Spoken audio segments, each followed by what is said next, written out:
Saudara, ketika saya masih remaja, saya tinggal di sebuah kota kecil, Cirebon. Dan pada saat itu tidak terlalu banyak ragam gereja yang ada di sana. Sangat mudah untuk mengenali gereja yang satu dengan gereja yang lain. Yang saya tahu adalah gereja Roma Katolik, gereja Protestan yang terdiri dari Gereja Kristen Indonesia, GKI, dan Gereja Kristen Pasundan, GKP. Serta beberapa gereja bercorak Pentakosta. Nah, karena saya bukan orang Roma Katolik, maka saya bergereja di gereja Protestan. Dan karena saya bukan orang Sunda, maka saya tidak bergereja di gereja Kristen Pasundan. Dan karena saya lebih suka gereja yang lebih tenang, maka saya tidak ke gereja berciri corak Pentakosta. Saya memilih bergereja di GKI. Namun sekarang, lebih dari 40 tahun setelah zaman itu, di sekitar kita ada begitu banyak nama gereja dengan beragam tradisi di dalamnya. Dan mungkin akan terus bertambah, entah sampai kapan. Kenyataannya di mana-mana selalu bisa muncul gereja baru dengan berbagai nama. Namun yang menarik adalah, semakin lama banyak orang justru semakin tidak terlalu peduli dengan perbedaan-perbedaan denominasi tersebut.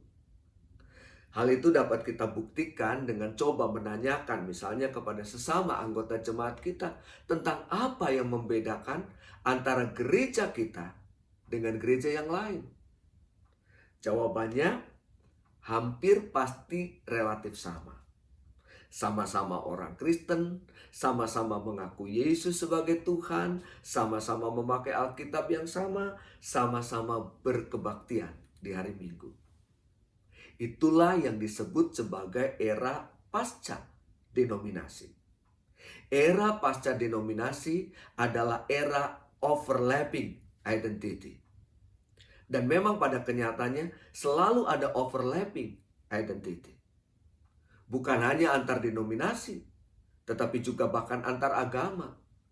Apa yang saya anggap khas gereja saya, pada kenyataannya toh ada pada gereja lain yang berbeda secara denominasi. Begitu juga sebaliknya. Apa yang semula dianggap khas gereja tertentu, toh ada juga dalam gereja saya. Begitu juga yang dianggap khas agama tertentu selalu bisa ada di agama yang lain. Dalam situasi yang demikian, maka yang patut kita kembangkan adalah sikap kritis terhadap diri kita sendiri dan penghargaan yang tulus kepada yang lain.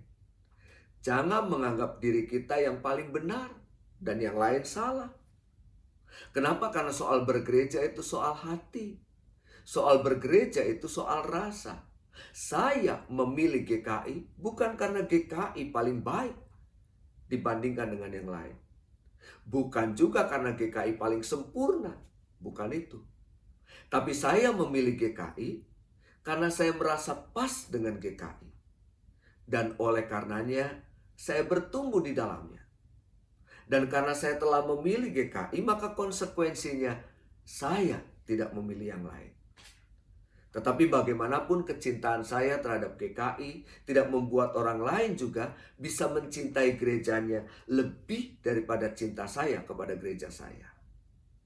Oleh karena itu, berhentilah memperdebatkan perbedaan dan mulailah bergandengan tangan mewujudkan solidaritas demi untuk menghadirkan kasih bagi sesama dan kasih bagi semua.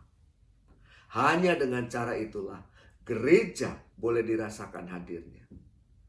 Bukan hanya tampak bangunannya, tetapi juga terasa sapaan kasihnya.